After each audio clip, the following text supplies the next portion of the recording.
Welcome to Wine Road, the wine, when, and where of Northern Sonoma County. I'm your host, Marcy Gordon, with Beth Costa, Executive Director of the Wine Road. Once again, our show is on the air through the generosity and support of Rubin Winery. Rubin specializes in Russian River Valley Chardonnay and Pinot Noir, wines that to me truly capture the essence of the region. Check out their website at ronrubinwinery.com. Welcome to episode 182. Today our guests are from Sip Sip Hooray, a fellow wine podcast, with the hosts Mary Babbitt and Mary Orlin, and they're coming to us live from two different locations. Welcome, Mary and Mary. Thank you. It's great to be here. This is Mary Babbitt. Hey, Mary. We're excited to be here. This is Mary Orlin, all the way down in Palm Springs, California. So Mary and Mary, they're like the dynamic duo, really. They have so much experience behind them. They both are journalists, and they also are James Beard, not that you're bored, James Beard award winners and Emmy winners, because they were one of the first people to create a wine TV show that was really created experiences for people to understand what is wine country about and how to come and visit and what to do. And they really have amazing backgrounds. And I also know Mary Orlin personally. She's the best dressed person on any press trip. I have to live up to my wine fashionista. Yes, and you do. And Mary Babbitt would be like the most casually dressed, thinking practically, possibly stained outfit. Okay, so Mary Babbitt's my Mary doppelganger. Babbitt, yeah. I think we all are more in the Mary Babbitt than the Mary Orlin, because Mary Orlin looks amazing at all times. But that's something we can, dream towards. You are our inspiration. Inspiration. There you go. It's such a good thing we don't have cameras on right now. I just finished working out, and I'm in that. So both of you are, really well-versed. You're journalists, you're communicators. What made you say, hey, let's start a podcast? Well, it was, I think it was mostly, it started with me, and, podcasting was young, and I thought, well, I want to still be involved in wine, and yet I also want to, I have 4 children. I also have a busy life at home. So I thought, what is something I can do that allows me to keep my feet in the water without having to jump completely in? You know what I mean? Right. Have some flexibility. Exactly. And, certainly able to work from home. And with some opportunities to get out of the house. And that was really especially important as COVID got further and further into COVID. It was like, get me out of this house. But so when I suggested to Mary Orlin, hey, would you want to do a podcast where we talk about wine? And she was, for me, the perfect person, because we had worked together on the wine television show in Wine Country. And she went on to become a sommelier. And so she really knows more about the technicalities of wine than I do. I'm kind of the everyman on our show, and that's what was my role on the television show as well. But to me, the idea of podcasting sounded like a fun adventure that wasn't so out of our realm that it would be, a backbreaker for us. It seemed like something we could handle. Right. And have fun with. And the barrier to entry is pretty low, so that's always nice. It really is. Well, and truly, I think the idea was mostly like, how can we get rich quick? Oh, I know, a podcast. Yeah. Oh, wrong. Exactly. Really nailed it. Good idea. It sounded like a great idea, but what we didn't realize at first was how technical doing a podcast is. Right. When Mary B, this is Mary Orlin, when we were doing the TV show, we had 2 fabulous videographers who did all You the had a staff. Stuff. They did. We had a very small staff, but it was mighty. Yeah. And so Mark and John were our videographers, and they were also the show editors. So Mary B and I could just focus on content, and for me, all the logistics planning and setting up the shoots. But once it was just me and Mary B doing the podcast, it's like, oh my God, how do we do this? And it's a little bit more daunting, and especially when COVID hit. Like, okay, well, Zoom was kind of a godsend, but Right. Zoom had its own issues. We were always wrestling with that. I have to give a shout out to my husband, who is our technical advisor. Without him, the podcast would not have gotten off the ground. Yeah. I think people underestimate there's a lot more to a podcast than you think. It's not Right. It's not a trivial thing to get it sound right, edited, even getting recorded. I think when Beth and I first started out, we were in the Wine Road, warehouse, and there were times when I forgot to push record, and we'd do the whole show and it wasn't recorded. And like we'd be very witty, and then it's like we have to do it again. I'm like, oh my God, that's terrible. You can't do it again, I can so relate. I am our technical person now, and I have done that, and it's humiliating. Yes. Yes. Yeah. All the bad things. It's that. And we're high-fiving each other. Wow, that was great. And then I don't think that recorded. Yeah, it is. Yeah, you get that. You have to be up for it. I feel like, oh, yeah, you do. Yeah. But I think we've gotten better over the years. But also, it's a work in progress. The two of you, well, just like me, work in progress. Yeah. But what I love about your show and the two Marys that I like to say is you bring such a wealth of background, journalism, yes, your wine expertise, but that you were really the pioneers for wine television. Wine Country Living and then In Wine Country both created something that's other people are using it as a model. Right. Thank you. We feel so fortunate for that background and to have had those fun experiences on the television show. We absolutely loved doing it. And we're just, both of us, our whole crew was devastated when the recession hit and our show went away. Right. Yeah. And it wasn't about content or anything. It's about timing. Everything has its time. And, you can't fight City Hall, so to speak. Yeah. But that you did that and you got that and all your laurels. I just say shout out to that. And then to bring that expertise and bring it to your podcast. I love that. I think it's great. It's a great next step. Appreciate it. It's like when you do a TV show or a podcast, you just never know what kind of response you're going to get, and it kind of goes out into black ether. Right. So it's really nice when people, kind of recognize what we were trying to do. Oh, every once in a while I get an email from somebody who says, they're a podcast listener from Dallas, and they just love this show. And I think, oh my gosh, we have listeners. And they like us. Yeah, we have a lot of Sally Field moments. Yeah, they like us. They really like us. Yeah, it's fun. I would encourage your listeners as well as ours to reach out whenever they think about it. I mean, I have met up with podcast listeners when they've come to town to visit, and I'll meet them at a tasting room and, share a glass of wine with them. It really is, that's why you're doing it. And I'm sure that's why you're doing it, to just inform people and to get them excited about wine. And if you can connect with them in person, it's rewarding. It's super fun. Absolutely. And I should say we love what you guys are doing, so keep up the great work. We try. We have fun. Thank you. We're grateful we now have a studio. Oh my gosh. Yeah, it makes all the difference in the world. All the technical stuff. I mean, it used to be on me, and it's hard. I don't think people realize. They think, oh, I'm going to start a podcast. It's like, Mickey and Judy putting on a show in the backyard. It's not that easy. And there's a lot of things to be aware of. And now, we're so lucky to have the audience and the sponsorship to be able to do it, with our great studio here at Threshold with Richard. Right. But it really takes a level of pressure off to be able to not have to worry about all those technical details. But my hat's off to anyone who does it, because we've done both. The community of podcasters, especially wine podcasts, we all should support each other. And that's why it's great to have you both on the show, because it's a niche, there's a lot of wine podcasts, but it's everyone has their particular bent, and it's, we're all in one family, and I think we should support that. Absolutely. Good for you. I totally agree.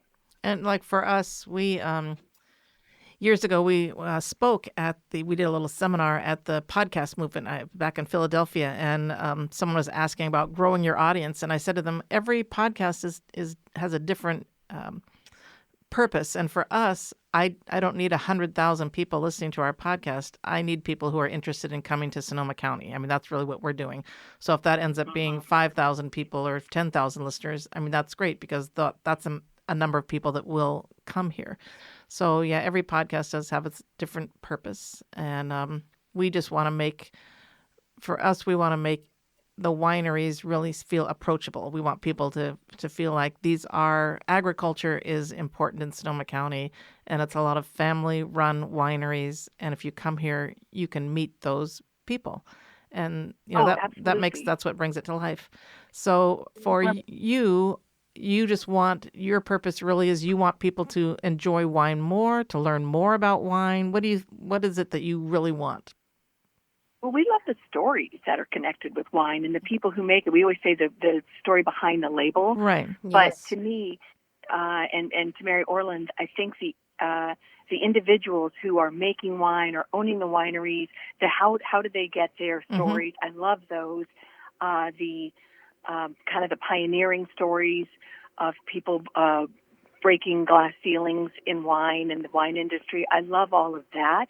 And I also really enjoy wine, but I particularly love meeting the people who are in the wine industry, because unlike the fancy notion of wine, people who, this expensive bottle or whatever, the folks making it, as you guys well know, the folks who are in the industry, the folks making it couldn't be more down to earth. Exactly. Yes. So there's just, and that to me is kind of a fun, kind of lifting the curtain on the wine industry a little bit and helping people see, as you were saying, get to know the what's wonderful about the different regions, A, and B, what's really cool about the people who are making the wine that you love.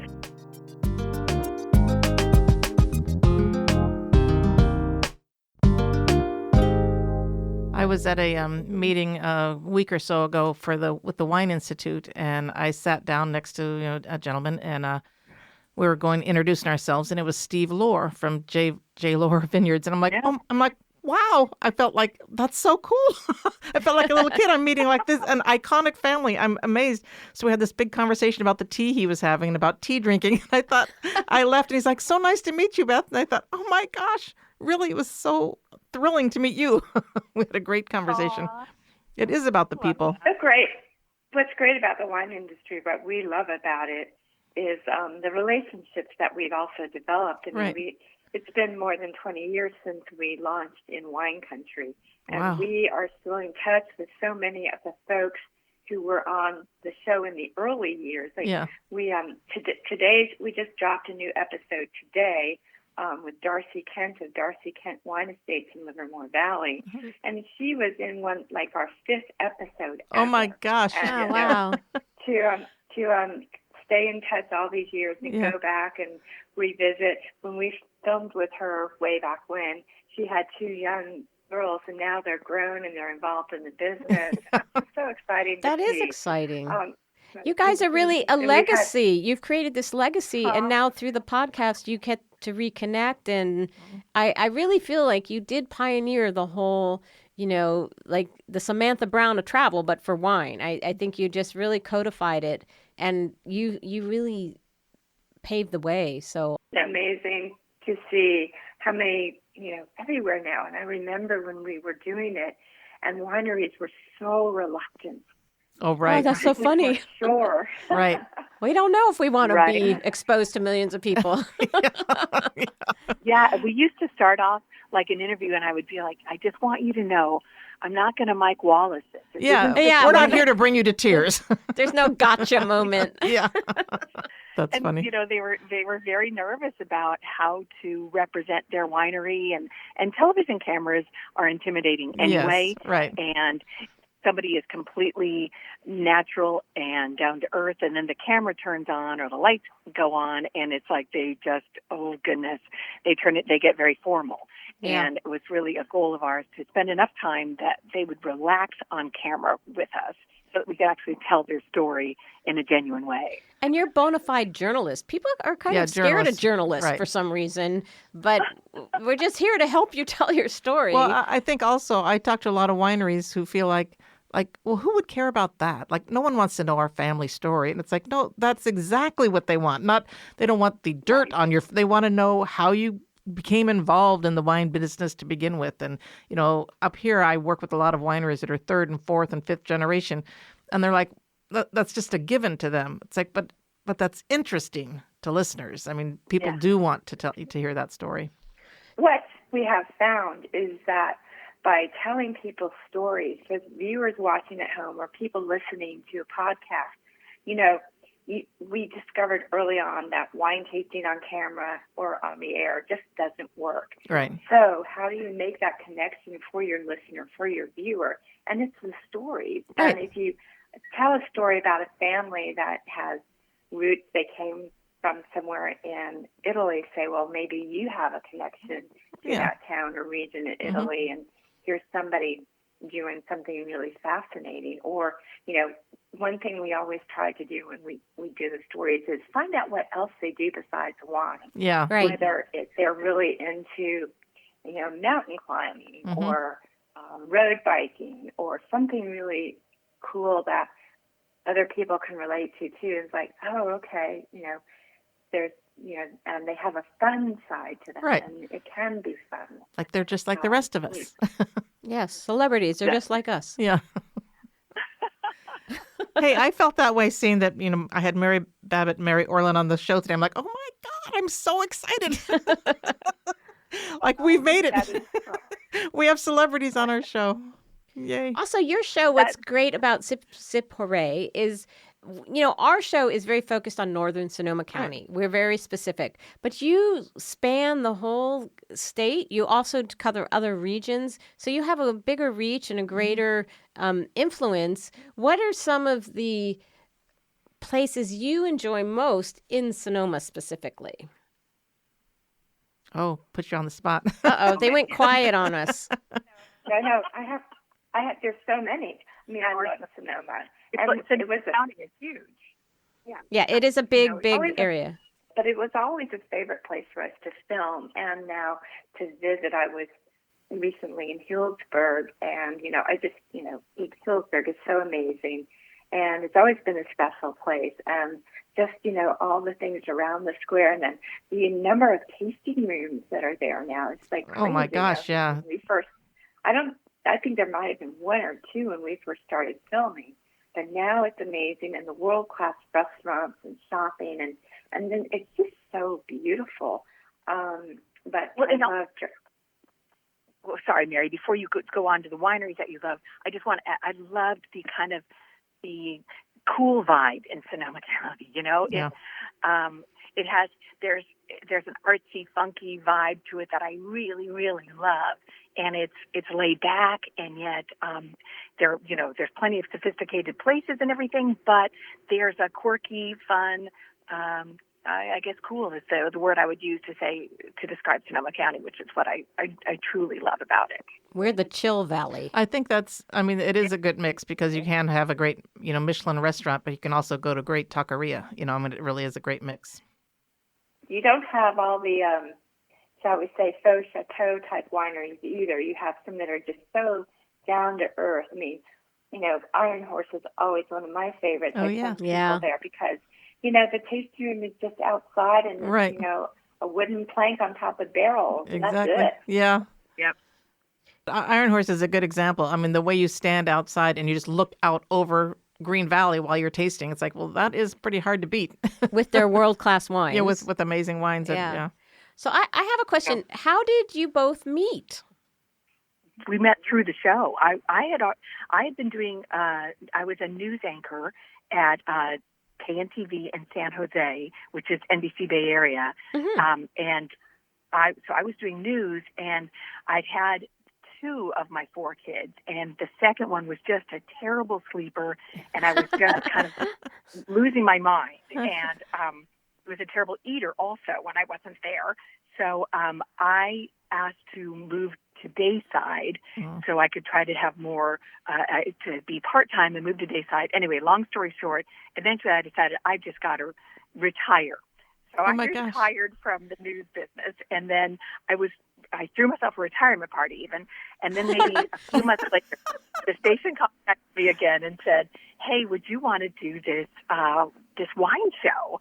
And the way I remember it, Mary, you can correct me, but I said, well, it sounds amazing, yes, but I only want to work part-time.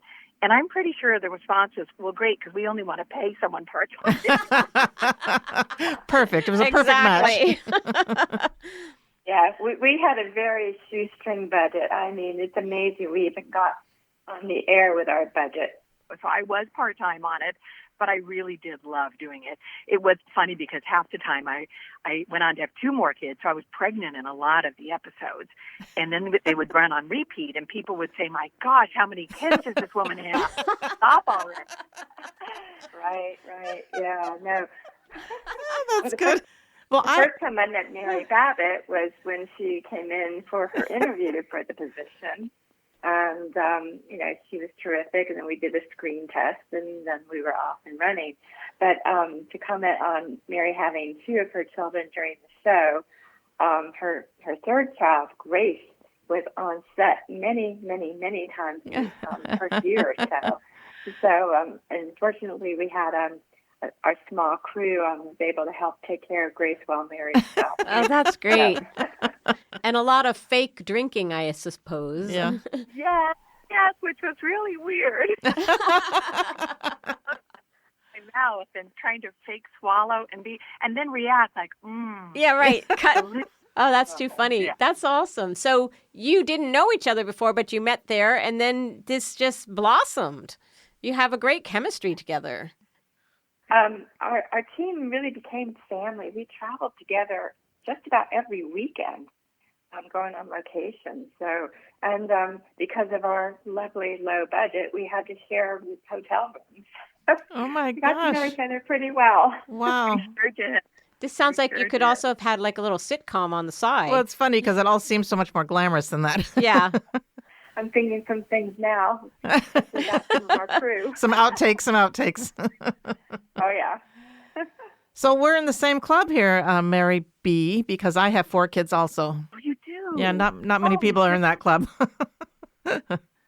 My youngest is going to be a senior in high school, so I feel like many people are like, oh, you'll be an empty nester soon, like, yay. And I'm dreading it. I have just so enjoyed being a mom. And so, yeah.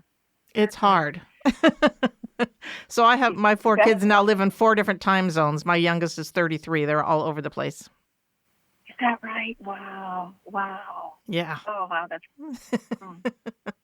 But they all listen to the podcast. Yeah, I don't know. That's how they keep in touch with dear old mom. Yeah.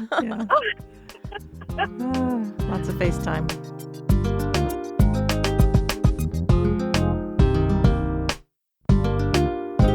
I was just going to say one of our favorite destinations that we need to get back to, though, is Sonoma County. And we're Dry Creek Valley. There's just so many places that are just spectacular, and the wines produced are just so good. I think the climate is perfect with there's the cooling influence, and then those warm days. It's just lovely, and there's so much to promote for you guys in Sonoma County, and it truly is a world-class wine region with really cool people.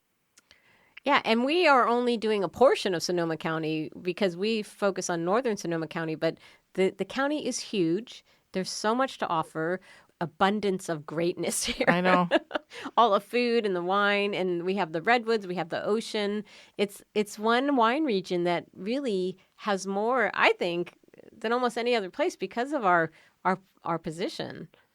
And I do think what you said, you do have to sort of pick one spot and kind of go out from there.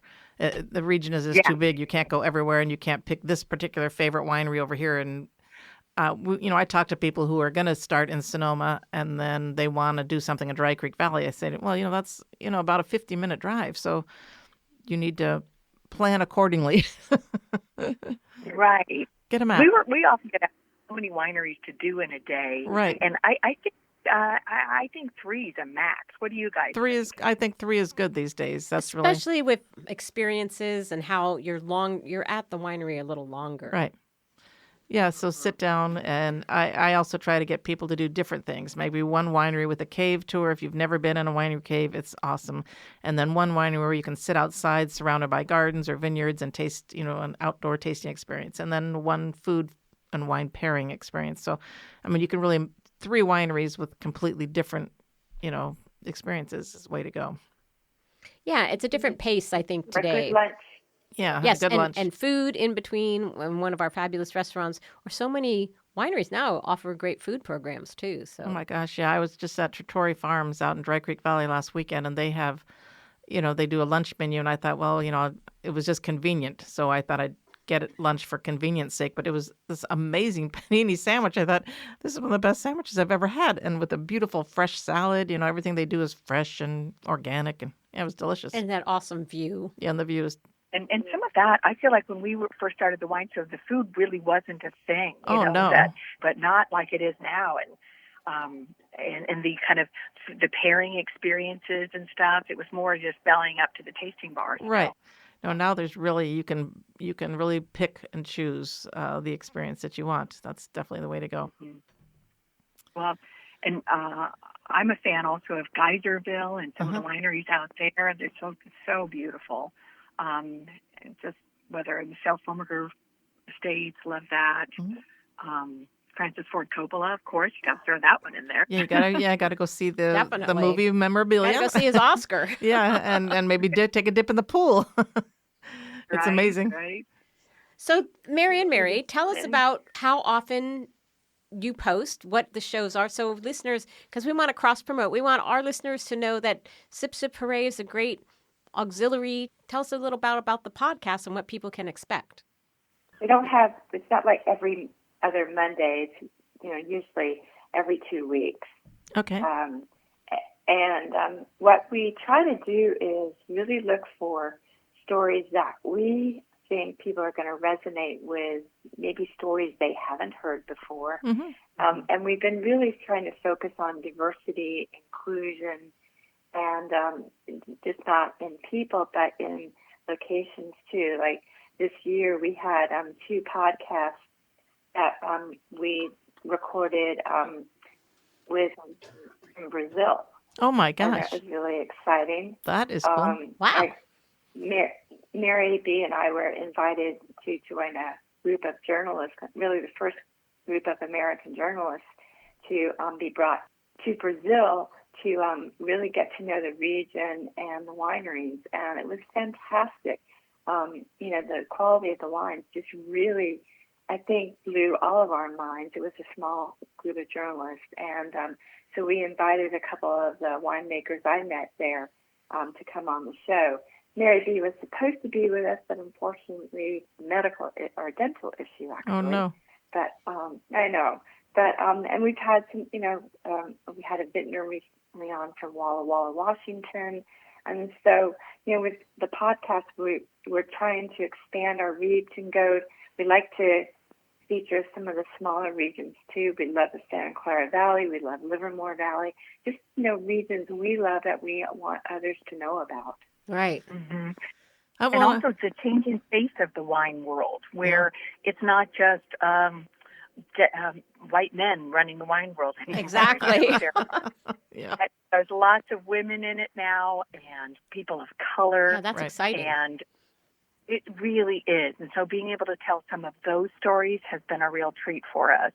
And to see the way things are changing, it's been a long time coming, but the changes are happening, and the wine world is opening up to more and more people and expanding what's possible in the wine industry. And there are so many more small operations where you don't have to own the big chateau and you can make a mark in a smaller way where you're purchasing grapes and making world-class wine. That's been fun to watch. And, so we find there's a never-ending supply of great stories and great people to meet in the wine world. And your listeners love, meeting those people they wouldn't find on their own necessarily. So you have the opportunity to introduce them to people who, they're not going to come across. And I think I certainly find that the visitors that I talk to here, that's who they really love when they can get into a winery where they're going to meet the owner or the winemaker, get to know that person instead of a corporate tasting room situation, Absolutely. So we don't have, our pace may be a little slower in that we're only doing two a month, but that works for us in our lives, and it gives us a chance to do other things and be researching stuff and finding other news stories to tell. And it doesn't feel like a grind. It feels like a pleasure to do the show instead of the chore. And that's, our show is every other Thursday. So we just have 2 shows a month. And I mean, I think that works for us. It works for our listeners. They, I think if it was constant, they wouldn't maybe listen to every show. I don't know how as people do those every week or twice a week podcasts. It's more than a full-time job. I mean, the amount of research that goes into each episode is a lot. Right. And, we like to be well-researched because, I especially like it because I like to dig to find, I'll read a lot of interviews or listen to podcasts our upcoming guests have done. And I love it when I can find a nugget or two that they haven't talked about. You want something new. Else. Yeah. Yeah. Well, that's the journalistic integrity in both of you. You both have that background. So that's what makes it great because you have the balance in that foundation of research is really important. People don't understand podcasts. It's a lot of background work that you hear it because you've done all the pre-work and you've made it happen. And so it's, anyone who wants to start a podcast, I look and I'm why? And then I say, good for you. And go for it. I usually just make about 1 million bullet points of all the things they're going to have to do. And then that talks them out of it. This is what it's involved. The research and actually recording it and editing it, but then you got to promote it in the social media. The time it takes me a couple hours to do all that after I've published a podcast. Yeah, it's a lot of work, but that's what's great to be band together. We started a program where we're doing like a link exchange, and then we thought, let's have the Marys on the podcast. I know. That would be even better because we're trying to cross promote other wine podcasts because everyone's audience they're interested in wine and they get a different angle. So it helps. But that's the best way to learn about another podcast is on a podcast. So we're happy to promote you guys and work with you too because it's all, the wine is vast and everyone has a niche and there's really no stepping on anyone's show, so to speak. It's just all more is more. And I like that. More is more. Yeah. I'm going to make that a shirt. We look forward to introducing Wine Road and both of you, Beth and Marcy, to our listeners at a future date, too, because we'll have you on our pod. Oh, that'd be awesome. That'd be fun. Yeah. Yeah, absolutely.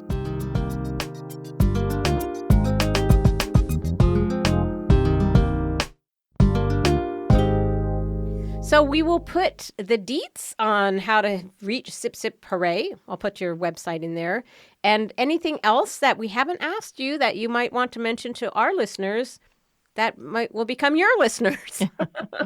We're on Substack now. We started a Substack channel. So nice. You can go there, subscribe, and you can get an email as soon as our new episodes drop. Oh, that's good. the way to subscribe. And, you can always subscribe to us on whatever podcast platform you listen to, too. But we're planning to do a few little extra content things on Substack, so it's worth subscribing.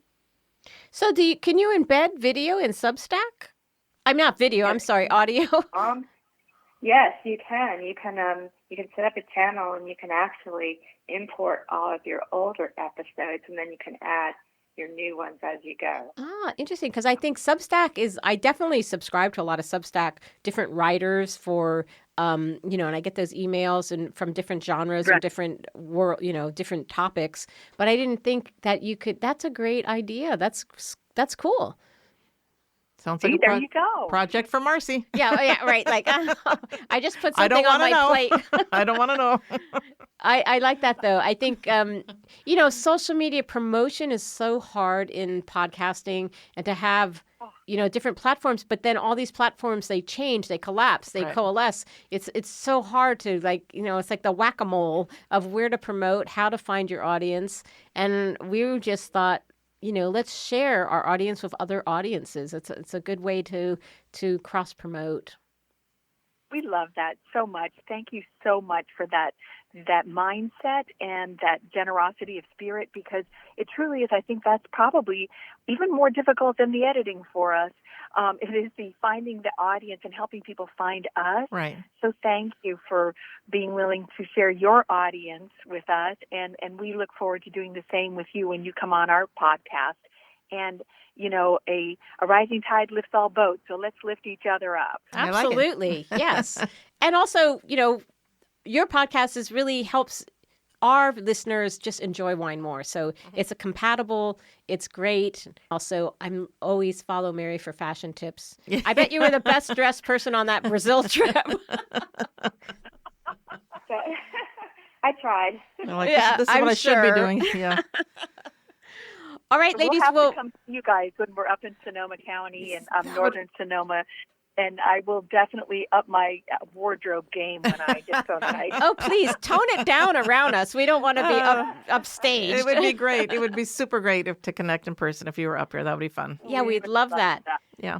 So we will put a link to your podcast, of course, and to just spread the word. We're so happy to have you both on the show. Thank you for taking the time. Yeah. And we will see you on the Wine Road. Thank you.